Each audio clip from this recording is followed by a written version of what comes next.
A very warm welcome to you, dear listener, to another episode from the R&R Show, a podcast that's about refinement, not retirement. I'm Tony Coe, and on the show with me today is my lovely wife and co-host, Christine. Hi, Chris. Hi. Hey. So, Christine and I have been chatting on this podcast previously about what we've called refinements, that is improvements that we've made in our lives. The intention behind those changes being to improve our lives. But I ended the very last episode by saying to you all that not all perceived refinements turn out to be actual refinements. In fact, sometimes they turn out to be the exact opposite, which is fine because, you make course corrections in your lives. And obviously, sometimes you take a turn which turns out to be positive. Sometimes you take a turn which turns out to be negative. Good old saying, live and learn, live and learn. Live and learn, exactly right. So we talked about our escape to the country. We talked about how COVID caused that to happen. And you may remember that I said at the time that we decided to move to the country and buy a property out in a lovely medieval village in the Cotswolds, I should say, I've got to blame myself for this. I decided that it would be a great idea to have a narrowboat, and actually Christine went along with the idea, and it's something that I always had wanted to do. I'd brought up our daughters on narrowboat holidays and loved everything about the UK canal system. I've always loved boats, and I thought the idea of having a narrowboat and perhaps even having one moored at the end of our garden if we lived on a canal, I thought that would be just a dream for me. And we talked about finding a possible property near Stratford-upon-Avon in a little village called Rowington, which had a 120-foot canal boat mooring at the bottom of the garden. That all seemed to be ideal. And we decided, we talked about it, we decided to have a narrowboat built. And what we want to share with you is all about our sort of quite brief narrowboat experience. Since we had a narrowboat, and we had it for only about a year, and we went into it being wildly enthusiastic and excited about the idea of owning a narrowboat, to turning into sort of quite having a different view about the whole experience, and then ultimately selling her.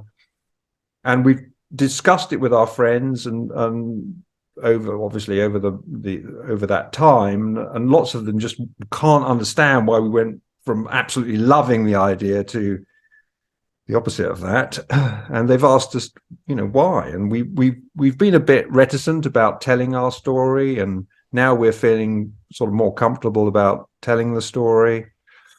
And so we're now going to share it with you because we think it might be of interest to people who perhaps are thinking of doing the same thing. Narrowboats have become very popular, mainly promoted by the sort of COVID pandemic. Maybe you're thinking about having your first canal boat holiday. So I think all of the things that we say as we talk about this experience may give you pause for thought. I don't know, but I hope you'll find it interesting. So we started off by researching the whole idea. Well, why don't we start, because I've talked for quite a bit of time now, but so let's hear from you, Chris, as to what your feelings were at the time. I don't know, did you feel sort of press ganged into this, or how were you feeling about it? I'm going back right to the beginning when I first floated the idea. I didn't feel press ganged into it. I think the little experience I'd had sort of on narrow boats didn't overwhelm me with positivity. Holidays were just the sort of okay, not being particularly comfortable, etc. Had we been on any together? Had we been on? Yeah, we had. We did with Sue and Paul. We went on one. Oh yeah, of course. We did a long weekend. That was the bar. What's that canal called? The one It in goes through Bath where we Bath. did Yeah, that. Yes, it I will can't come to me. remember It's now. The completely Avon and something, I think. Kennet and Avon. Well done. Yeah, Kennet and Kennet and Avon. Avon. Yeah, Yes. yeah. And because of our way, suddenly life had changed because of COVID. I think we didn't know if and when we would ever be able to travel. We'd extensively travelled during our years together, and I think we just sort of thought, well, at least we've had some good times away, and maybe we won't be able to do that again. And maybe it's time to sort of have something, to just to tiddle around in the UK. I don't think we sort of appealed to us to have a um, uh, what do you call it, a camper van, No. but because of your love of sort of narrowboat. So and part of the excitement Yeah, was the looking at them, having seen what there is around, and then yeah. when you I start was just going to looking. say, could I just interject just for 1 second? Because of course we had all that time of owning a second home in Florida. And so, we had thought about replacing that possibly with a house in Spain. So we'd had the experience of having that other aspect of our lives of having another home. And I think what we thought about was now, as you rightly say, there was COVID. So at that time, we couldn't even conceive of when we could even fly abroad again. No, And well, no, so, exactly. so we were thinking that also factored into our thinking. And this would at least be another sort of home. In fact, when we were searching for a house, we thought we might end up with a narrowboat before we got a house. And we thought, well, that would be a base for us to we could keep that in the area where we are going to buy a house, and we could, spend the odd night on that and actually look for homes. Do you remember that? Yes, but I think in the thought process, I don't think we ever really considered how much time it takes to get anywhere on a narrowboat. You really can't do a lot of traveling because of the speed at 4 miles an hour. The sort of luxury, or maybe not the luxury of a narrowboat in terms of comfort. Although we'll get onto that, our boat was lovely. I, I think until you experience, sometimes you have to experience what we experienced to understand why it didn't work for us. It might have worked for lots of people, and it does work for lots of people. I think at our later years in life that we have become so used to so much more comfort. I don't think we kind of ever foresaw. Well, I think we'll come to that, won't we, Yeah, we will. We we will. talk through this. But so not bamboozled, so you didn't but feel certainly press wasn't ganged. I have to buy a narrowboat now. Yeah, I just wanted to satisfy myself that I hadn't sort of, strong armed you into getting one, because I think we were both equally excited at the beginning. Yes. Well, maybe me slightly more than you, but I have, of course, I'd always loved the canals, as I've said. I think the UK canal system is fantastic. I still love it.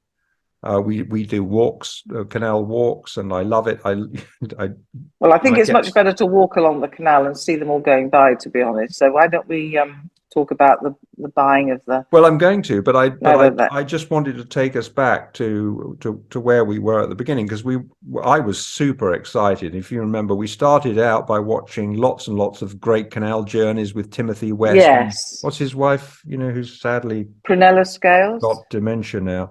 Prunella Scales, with those fantastic shows that we used to watch all the time about their adventures, because they brought their kids up too on narrowboats. And then I got into the YouTube video fraternity and I remember watching shows like Journey with Jono. I don't know if you remember him. He seems to yes, I do. He seems to have completely disappeared now, but he used to make some great videos. And there was Country House Gent and those two guys on Foxes Afloat and Cruising Alba. I loved all of them. There are many more apart from that, but I loved all of them. I got really into them, and the more I watched them, the more I couldn't wait to get a boat. And then we had discussed getting a new one, and we went into that, and we spoke to a company about building one. Well, that's because you wanted an electric one, which is that was. I was going to. I thought the whole one of the downsides of owning canal boat is that, they usually have a diesel engine, and it normally is running the entire day if you're cruising. Yes. And of course, it powers the the leisure batteries on board that obviously run all the services on the boat. So if you're not hooked up to shore power and you're out cruising, you're going to need to run the engine just to keep those services going. And I thought the idea of what about an electric one? Because we have electric cars, we have had for many years now, and that would have been nice. Research that, and I mean, the cost of them was absolutely prohibitive. I think I spoke to the top guy in the country about electric narrowboats, and and he was great. But the problem is that they're not sufficiently well known on the canal system for you to get any problems fixed. I just could see that was going to be a nightmare. So we looked at hybrid and found a used hybrid boat, you may remember. But that too, when I researched that, it was going to be very difficult and costly to maintain it. So we decided that was not a good idea. And in dealing with the company that we were thinking of getting the boat built through, amazingly, a lot of them are built in Poland, places like Poland now. It was just looking like it was again going to be very expensive and a very, very long-winded, perhaps stressful process. So we then started looking at buying off the peg, as it were, narrowboats. That was decision number one, which was good. So let's call that first decision once we've done all that research: the electric, the hybrid, just the new boat. I think our decision to buy one off the peg was probably our first good decision, if you like, in the process. Yes. And well, actually, I think had you found that we'd all at the same time we were thinking of used, yes. And you found a boat called Finca. Obviously, it was quite old, yes, but yes, we boat, thought, yeah. And it was as a result of finding that boat that we went up north. I'm not going to name the marina, but we went up north to see Finca, and also a couple of boats that have been built speculative. By that I mean, a boat builder built them without having an order from a customer, and was selling them, as on spec, as it were. And so we went up to see Finca, and we went up to see those two boats. And they were a lot cheaper than I think they were around the £100,000 mark. They were a lot, or perhaps even a bit less than that. They were a lot cheaper than having one built to order. I think at least 20 or 30% cheaper. And so that sort of quite excited us at the time. But well, what would you say about those two boats, Chris? Well, from the newness perspective, it was lovely. But the first thing that completely just I knew wasn't going to work for us was that it was the most ridiculous design. Was the door into the to the bedroom. It was so narrow that you had to turn sideways to get through it. Now, I'm not saying we're particularly small people, but we're not overly large either. But it would have meant we could not have put on 1 pound of weight in any shape or form. If you had a large dinner or an ice cream, you would not have got in through the side of the door. And I just thought, this is the most ridiculous thing. How do you go to the loo in the night? Or, to have to turn sideways, or if you're, in a hurry or you're not very well. I mean, I've never seen such a design so strange in my whole life.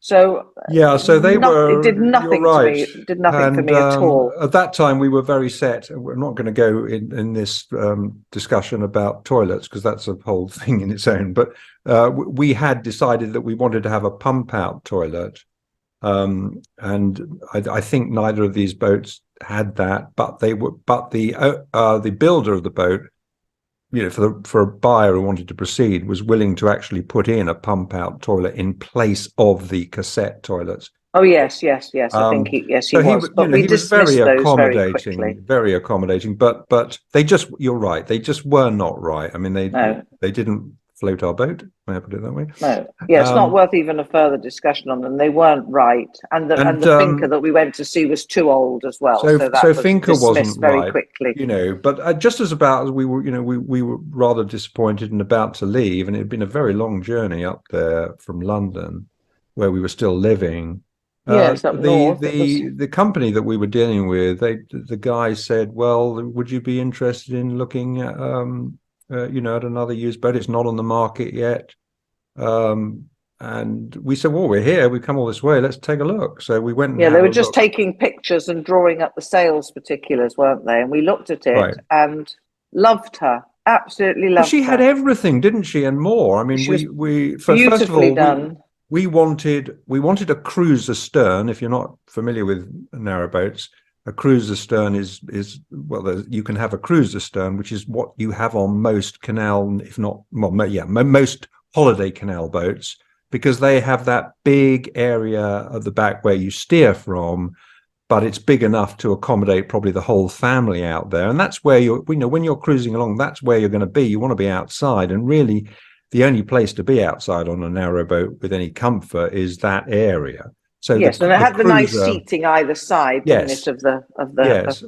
The cruiser stern is the way to go. turn. The other one, the more traditional, is called, well, the traditional stern, the trad stern, is where you more sort of perch, one person really just able to perch on the back, possibly two. And that it's traditional because in the days that they used to have the whole family living on the narrowboat, they would live in a very small area of the boat at the back, because most of the boat was obviously devoted to cargo, which is the way they earned their living. And so you wanted to have the area where the helmsman was the absolute minimum in real estate, as it were. So, but not ideal, obviously, for leisure use. So we had decided we wanted a cruiser stern. The other thing we had decided was Reverse. that we wanted the reverse layout, which means that the kitchen is at the back, right where the entry to the cabin is, so that, well, really, the helmsman can be passed copious cups of tea and coffee Correct. by their Yes. galley slave. Yeah. No, and it's good. It's It nice. works No, very it's well nice. like It's that to nice. go down and make sandwiches and tea and Yes, drinks it and makes it stuff. a social. It sort of adds to the social area of the It cruiser does. stern, Yes. and then Yeah. sort of beyond this, you've got the galley kitchen. Then you've got the eating area. Then in the boat that we found, there was also a lovely sitting area. Really, wasn't there? It had two sort of like executive chairs there facing a stove. Yes. Well, a lot of them have built-in sort of sofas to, for space, but these was freestanding. So it was you could put your own furniture in, but it came with beautiful furniture, which meant it was much comfier just to sit in these big lounger chairs. And the boat sort of exuded love, didn't it? Because I It think it was did. She owned was by a beautiful. retired couple. Boat was called Tickety Boo, owned by this, as I say, I think retired couple. I think there'd been ill health there, and they were, they're no longer able to use her, which was a shame. But they obviously cared a great deal about this boat. That it was beautifully maintained. Yes, it was. We were looking at a new boat, and this is going to come into our story a bit later, but we were looking for a new boat, and here was one that was practically as good as new. I mean, there were scratches on the outside and on the hull and so on, but which you get with any narrowboat, and even if you buy a new one, it's not going to take long for the hull to get scratched up. But in terms of the living area of the boat, the cruiser stern, all of that stuff, it was just lovely. And it had everything that we wanted. It had two open ports as well. Do you remember that, Chris? Those hatches at the Yes. side, which we wanted. If we'd had one built, we probably would have had only one of those. But there was one right by the table where you eat, which is a great It's a beautiful benefit. table, beautiful piece of oak table engraved, Beautiful. and it was just it was yes, it was very And inset with a different wood. It was lovely. And then there was another open port hatch on the other side, so we could have a lot of air, in the summer circling around, and openness, which is so you can enjoy nature, which is what it's, what it's all about, really. So Yes. the seating area, it had a stove which looked like a log burning stove, was actually diesel, which is really better because you don't have to mess around with all those logs. It I don't had, think it had ever been used, the stove. It was almost looked like it was brand new. It was beautiful. yeah, I don't think it had And we never been used used. it either. But And then there was the bathroom shower area, which is sort of through one that in the middle, which was great. It did have a cassette toilet, which wasn't our ideal, but we decided ultimately that we were willing to live with that. full Nice size shower, shower. You nice, didn't have yeah, to, nice big yeah. shower, good pressure. And then through there was the actual master bedroom. And again, do you remember that it had a sort of insignia written on it about loving the family or loving your family? Yes. But it was just a Love lovely, is where the you know, family is. and they had all these nice knickknacks about, hares and rabbits, and I don't know, it was just Yeah. candles, and it was Fitted just, wardrobes and lovely. Lots of yeah. storage, lots of great storage. We just fell in love with her We straight fell in away, love with didn't her, we? yeah. And in fact, I think that day we agreed agreed the We did, purchase. yes. We put a deposit down on her because we Yeah, hadn't realised that's another. I guess you're going to say that another time, but the buying process is complicated, and in fact, it's probably more complicated than buying a house, quite frankly, because we hadn't found our house then. I'm just throwing this in. I'm not going to go on to it, but yeah. we hadn't found a home. We found her first, but we ended up buying the home before we bought Tickety Boo because of the process being so slow, Yeah, which I was mean, quite interesting. we hadn't had experience. We'd bought a couple of boats before because we bought a couple of boats in Florida. They were new boats, totally different than a narrowboat, completely different concept. But we never bought a used narrowboat, No, and it's quite an involved process, as you say. First of all, there is no sort of register of who owns a narrowboat, so you can't actually check really whether the person who's selling it to you actually owns it. You sort of have to rely on kind of circumstantial evidence and the documents that you are given, but that isn't entirely satisfactory, really. But obviously, everyone has to accept that that's just the way it is when it comes to narrowboats.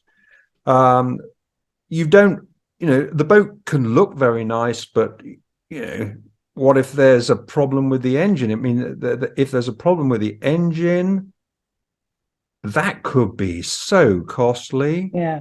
Well, Uh, also the seller is working for the agent who the marina where we bought it from, the dealership. I don't know what you call them. Was broker, I think. working I think you The call it a broker broker. Yeah. is working for the seller. So they're not very helpful in telling you anything about anything. They're basically saying that what you see is what you get. If you want to find out anything more about it in terms of the condition, like you said, the engine, you've got to get a survey done and you've got to get on with that. And every time you asked a question, you were regarded as being troublesome or awkward because we didn't know about this process before when we wanted to get it right, right?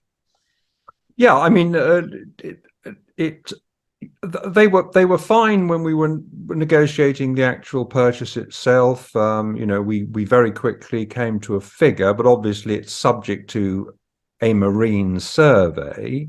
Yes. I think one of the things that did surprise me is how little they knew about the actual boat and how unbothered they were about finding out answers to questions. Do you think maybe they Um, did know and they just couldn't be bothered?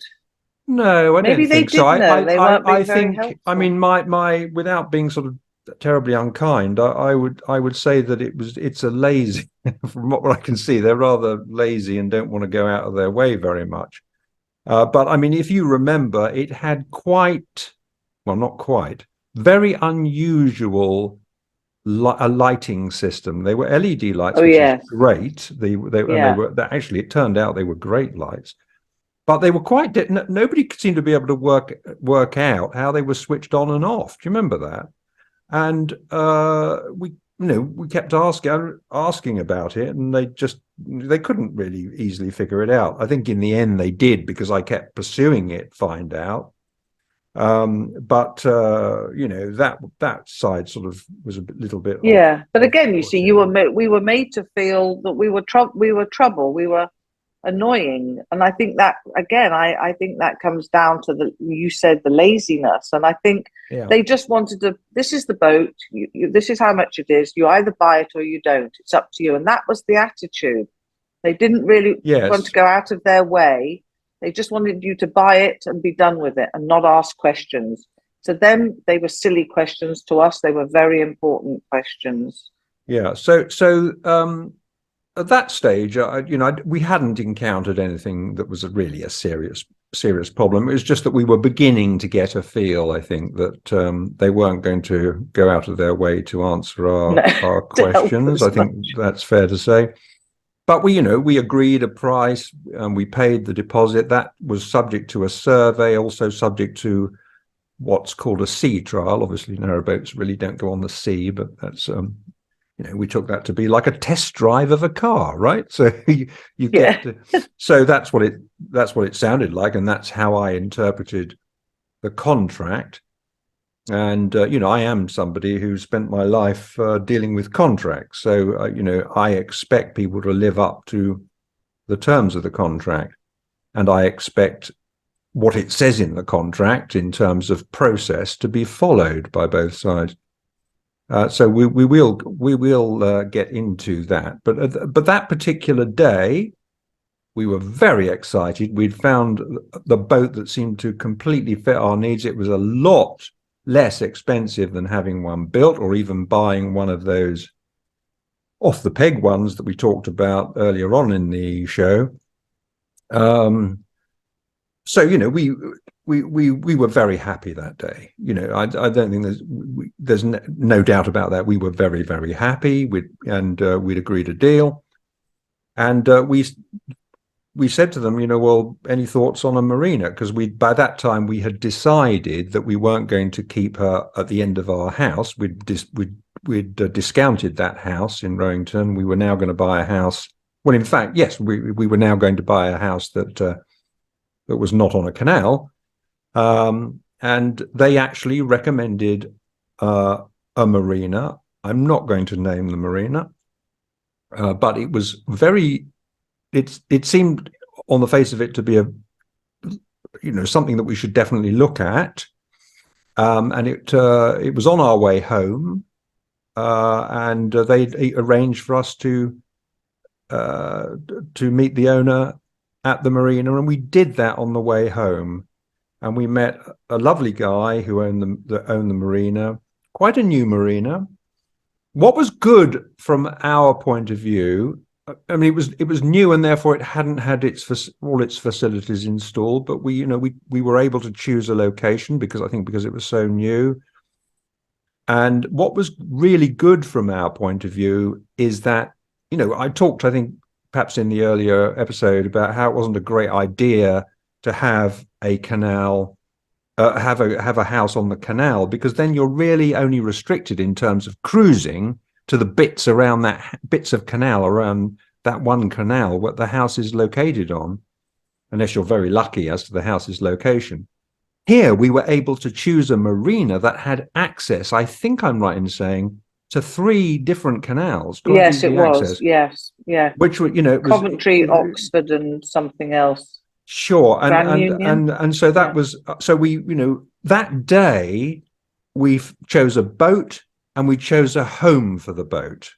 Yes, so that was a good day, wasn't it? Yeah, very good day. As I say, and we're going to talk more in the next episode, which will be part 2 of this. We're going to talk a little bit more about the buying process, and what happened with the survey and the further negotiations, and then we're going to talk about picking her up, and the experiences that we went through then. So I think, do you have anything to add to what I've said so far? No, I think that's a good point to close there, because that's the the start of the yes, our story of Tickety-Boo, and we can deal with the rest of it later. But so I would say that first day we felt very happy. Very happy. We found a boat we loved. We'd found a marina we loved. We hadn't yet found our home, but it was we came home very positive and very excited. I know that. And that was a good feeling.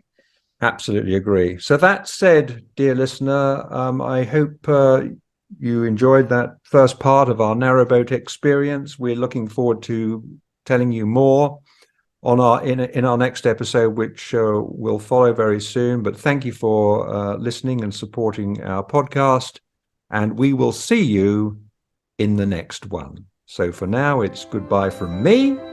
And goodbye from me. Bye, everyone. See you Bye. next time. Bye.